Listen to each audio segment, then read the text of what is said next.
And we have more news involving this. This morning, word of another armed robbery, Val and Tanya, in the same area as that community alert was issued. The latest happened in the 1400 block of West Fillmore. Police tell us a 23-year-old man was walking home when he was approached by 4 male suspects armed with a gun. They demanded his wallet, cell phone.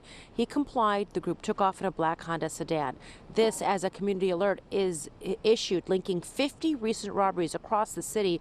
Authorities say group executed 50 armed robberies in just the last 4 days, some of them just minutes apart.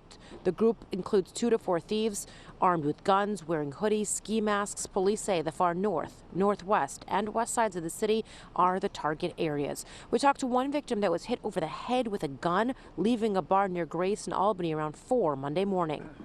Yeah, my friends thought that I got shot or whatnot. I was bleeding, so that's when everything was a blur.